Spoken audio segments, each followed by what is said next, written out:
बात, ये जो सोशल डिस्टेंसिंग हमारे प्रधानमंत्री भी बक रहे हैं कब से, सोशल डिस्टेंसिंग सुनने में बहुत अच्छा लगता है। एलीट और मोदी जी अपने घर में बैठ के सोशल डिस्टेंसिंग कर सकते हैं, हम और आप कर सकते हैं। जो पैसे वाले जिनके घर में 2 कमरा है, मैं तो कई जगह ऐसा सुना हूँ कि एक कमरे में बीवी, एक कमरे में शौहर सो रहे हैं, वहाँ बहुत अच्छा लगता है सुन के कि social distancing husband and wife कर रहे हैं। पर कभी आप स्लम्स गए हैं, कभी आप गरीबों के बस्ती में गए हैं, कभी आप गाँव में गए हैं जहाँ 10 बाय 10 के घर में 10 लोग रहते हैं, जो सुबह को उठते हैं, काम पे जाते हैं, रात को आते हैं, तो रात को सिर्फ सोने के लिए अपने घर में आते हैं। इतना बड़ा घर बना है कि 10 लोग परिवार बस सो सके, रहने के लिए घर नहीं है, वो सोने के लिए घर है। अंग्रेजी में कहते हैं that home is not meant for living, that home is meant for surviving. ऐसे घर हैं जहाँ लोग सिर्फ जीने के लिए वहाँ रहते हैं। तो ऐसे घर में जहाँ लोग सिर्फ रात को सोया करते थे, हम कैसे उम्मीद कर सकते हैं 24 घंटा उस छोटे घर में रह सकते हैं कि एक जेल बनाकर कैसे रह सकते हैं वो। तो सरकार ने तो सोशल डिस्टेंसिंग ऑर्डर कर दिया। सोशल डिस्टेंसिंग मैं कहा साफ कर दूं is a myth. Social distancing is just a word for elite and middle class, for poor people, for people of the slum, for people of ghettos, जहाँ पे गेटोइजेशन का कल्चर है वहाँ पे social distancing is a myth.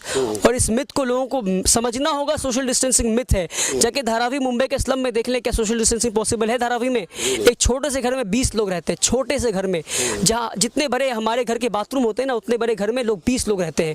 तो ऐसे घर में सोशल डिस्टेंसिंग कैसे पॉसिबल है? तो क्या सोल्यूशन है? सोल्यूशन ये है कि ये अंधी बहरी और गूंगी सरकार जो है, जो डिटेंशन कैंप बनाकर लोगों को डिटेंशन कैंप में रख रही थी, अब वो सरकार को कैंप बनाना चाहिए कोरोना वायरस पेशेंट्स के लिए। जो सरकार 4000 करोड़ डिटेंशन कैंप में लगा सकती है, क्या वो 1000 करोड़ कम से कम खर्च करके हर शहर में एक कोरोना वायरस के लिए, जैसे स्लम के लिए, जहाँ पे जिनके पास घर नहीं है, सोशल डिस्टेंसिंग मेंटेन करने के लिए उनके लिए ऐसे कैंप्स बनाकर उनको रख नहीं सकती है?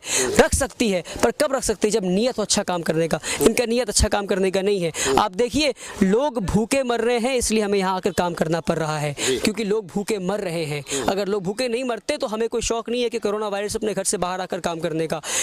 मतलब हमें अपनी भी जान के पड़ी है, मगर हमसे रहा नहीं गया, हमारे अंदर की इंसानियत मरी नहीं है। और ऐसे मैं आपको 50 NGOs की लिस्ट दे दूंगा पूरे ऑल ओवर इंडिया से, जो काम कर रहे हैं, जो हमसे टच में हैं। हम सिविल सोसाइटी मेंबर्स का नाम दे दूंगा। सरकार से गुजारिश है कि उनसे कोलैबोरेट करके ट्रांसपेरेंसी के साथ काम करें। अब PM केयर फंड में पैसा मंगा रहे हैं, क्या जरूरत पड़ गई PM केयर फंड में पैसा मंगाने की? क्या सर टैक्स के पैसे कम पड़ गए? कौन सा देश PM फंड केयर बना रहा है? कोई देश नहीं बना रहा है। पर आपने क्यों बनाने की जरूरत पड़ गई? क्योंकि आपने टैक्स के पैसों का डिटेंशन कैंप बनाया, आपने टैक्स के पैसों का पुतला बनाया, आपने टैक्स के पैसों का हॉर्स ट्रेडिंग किया, आपने MLAs को खरीदा, MPs को खरीदा। ये आपने टैक्स के पैसों का किया है। हमारे पैसों का आपने गलत इस्तेमाल किया। जब हमें प्रॉब्लम आई है तो हमसे कहते डोनेशन करो। ये मजाक बनाना बंद करें। ये कोरोना वायरस से बचने का एक ही तरीका है कि सरकार अच्छे नियत के साथ काम करना शुरू करे और लोगों को बेवकूफ़ बनाना बंद करे। आपने बोला यहाँ के अब एक बार इस पूरे इलाका में, जिस गांव में है ना, घूम के देख ले कितनी यहाँ पे गरीबी और कितने लोग परेशान हैं। पैगाम पहुँचना चाहिए जनता को, क्या बोलना चाहिए? जनता से नहीं, जनता को पैगाम पहुँच चुकी है। जनता डरी हुई है और जनता पैगाम तभी सुनने को तैयार है जब पेट में खाना होगा। जिसके पेट में खाना नहीं, वो सुनने को तैयार नहीं है। तो पहले पेट में खाना दीजिए, फिर हम बात करें जनता से। लोग बहुत परेशान हैं।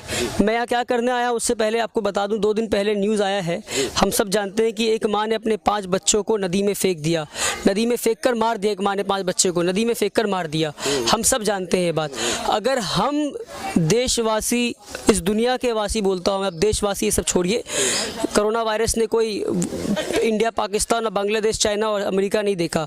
कोरोना वायरस ने कोई बाउंड्रीज नहीं देखा। तो कोरोना बाउंड्रीज जो इंसान ने बनाया था, कोरोना वायरस ने उस बाउंड्रीज को लात मार दिया है और कहा कोरोना वायरस को बाउंड्री देखता नहीं है। तो दुनिया के लोग इस चीज़ को देखें और इससे सीख लें कि अगर 5 बच्चों को एक माँ नदी में फेंक कर मार देती है और ये न्यूज़ सुनने के बाद हमारी रातों की नींद हराम नहीं होती है, तो शायद हमारे अंदर की इंसानियत मर गई है। अब आकर देखें, इन गाँवों में लोग बहुत परेशान हैं, बहुत परेशान हैं लोग, भूखे मर रहे हैं लोग। सरकार कह रही है कि हम खाना पहुँचा देंगे लोगों तक। खाना कितने लोगों तक पहुँचाएंगे? कैसे पहुँचाएंगे? आप BPL कार्ड वालों को पहुँचाएंगे? जिनके पास BPL कार्ड नहीं है, वो गरीब, उन तक कैसे पहुँचाएंगे आप? सबके पास BPL कार्ड नहीं है। राशन कार्ड वालों को पहुँचाएंगे जिनके पास राशन कार्ड नहीं है। उसके बावजूद आपने एक और नया सिस्टम ला दिया, अच्छा ये फॉर्म भर दीजिए जिनके पास राशन कार्ड नहीं है। बहुत से लोग उतने पढ़े लिखे नहीं, जिनको पता नहीं है फॉर्म किस तरह भरना है, क्या स्टैंप मारना है, कहाँ साइन करना है, खाना कैसे मिलेगा। बहुत से लोग माजूर हैं, घर पर हैं, जिनको कोई बीमारी है, वो खाना लेने जा नहीं सकते, उन तक खाना कैसे पहुँचेगा? तो ये सारी सवाल है, इसके जवाब कौन देगा? जवाब हम तो नहीं देंगे, जो सत्ता में जिसको वोट देकर पहुँचाए जवाब वो देगा। अब सवाल ये है कि जो सरकार आम दिनों में हर नागरिक तक खाना नहीं पहुँचा पाता है, यानी कि आम दिनों में जब कोरोना वायरस और लॉकडाउन नहीं है तो लाखों की तादाद में लोग भूखे रहते हैं और भूखे पेट सोते हैं। तो हम कैसे उम्मीद कर सकते हैं कि सरकार कोरोना वायरस और लॉकडाउन के वक्त लोगों के हर घर तक खाना पहुंचा देगा?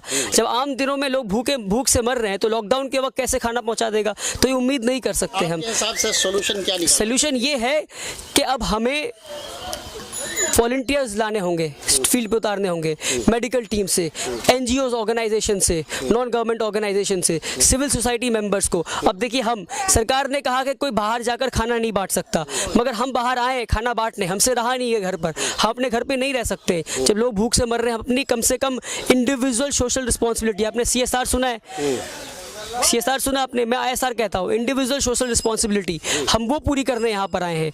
तो हम किस तरह आप आए देख सकते हैं, पूरी टीम हमारी है और भी लोग वहाँ पर है, पूरी टीम हम आए हैं, 8-10 लोग, सारे लोग PPE पहनकर, PPE किट जो डॉक्टर्स पहनते हैं हॉस्पिटल में, हमने इसका अरेंजमेंट्स करवाया। हम यहाँ पर बांटने आए पूरे प्रोटेक्शन के साथ, ताकि कोई हमें रोके भी ना, कोई किसी पे मौका ना मिले हम पे उंगली उठाने के लिए, देखो ये खाना बांटने जा रहे हैं। तो हमने पूरे PPE किट के इंतजाम के साथ यहाँ पहुँचे हैं हम, और हम मेक श्योर कर रहे हैं कि हमारे वजह से कोई कोरोना वायरस को बढ़ावा न मिले, बल्कि साथ साथ सरकार को मदद मिल जाए, हम खाना भी लोगों के घर तक पहुंचा दें। सरकार से गुजारिश है कि हम जैसे और भी कई अन्य NGOs हैं और सिविल सोसाइटी मेंबर्स हैं, उनसे कोलैबोरेट करें और उनके साथ मिलकर हर घर तक खाना पहुंचाएं। राशन दुकान में राशन पहुंचता है, सरकार को लगता है कि राशन गरीब के घर तक पहुंच जाएगा, पर राशन दुकान से आधा राशन कब वहाँ के पार्टी लीडर्स और लोकल लीडर्स और वहाँ के लोकल गुंडे गायब कर देंगे, सरकार को मालूम भी नहीं चलेगा। कुछ सरकार के लोग हैं जो गायब कर देते हैं। तो इन सारी चीज़ों पर चेक कौन रखेगा? चेक जब सिविल सोसाइटी और नॉन गवर्नमेंटल ऑर्गेनाइजेशन को पिक्चर में लाएंगे तो वो चेक रखेंगे, एक ट्रांसपेरेंसी रहेगा फिर। तो इस ट्रांसपेरेंसी को मेक श्योर करने के लिए, अश्योर करने के लिए हमें सिविल सोसाइटी मेंबर्स और NGO वालों को इस काम में ढालना होगा।